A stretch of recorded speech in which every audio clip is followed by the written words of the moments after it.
હવે થશે ઉજાગર। નમસ્કાર દર્શક મિત્રો, આપ જોઈ રહ્યા છો ઉજાગર ન્યૂઝ। તો જોઈએ આજના મહત્વના સમાચાર દીવથી।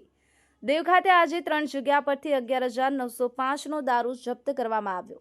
કેન્દ્ર શાસિત પ્રદેશ દીવ ખાતે આજે એડીએમ ડોક્ટર વિવેક કુમાર દ્વારા દારૂ લઈ જઈ રહેલી એક સ્કોર્પિયો ગાડી દીવ જેટી પરથી પકડાતા અન્ય બુટલેગરોમાં અફરાતફરી થઈ હતી અને તે દરમિયાન એક બુટલેગર એક 2 વ્હીલર ગાડી પર દારૂ લઈ નાસી છૂટ્યો હતો, જ્યારે જેટી પરથી જ દારૂ ભરેલ એક થેલો અને એક કોથળી બિનવારસી મળી આવેલ અને પુલ સર્કલ પાસેથી પોલીસ દ્વારા એક જ્યુપિટર ગાડીની ડેકીમાંથી પણ દારૂ પકડાયો હતો।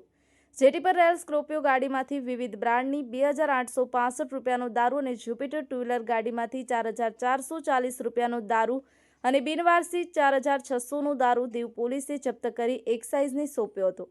એક્સાઇઝ દ્વારા આગળની કાર્યવાહી હાથ ધરવામાં આવી છે। દીવ એડીએમ વિવેક કુમાર દ્વારા ગેરકાયદેસર દારૂને આજે પકડી પાડ્યો હતો અને જે 2 વ્હીલર દારૂ લઈ નાસી છૂટી હતી તેને પણ મેઇન રોડ પરના સીસીટીવી ફૂટેજ તથા ગલીઓમાં એડીએમ વિવેક કુમાર, એક્સાઇઝ ઇન્સ્પેક્ટર મિલન પટેલ વગેરે દ્વારા તપાસ કરવામાં આવી રહી છે।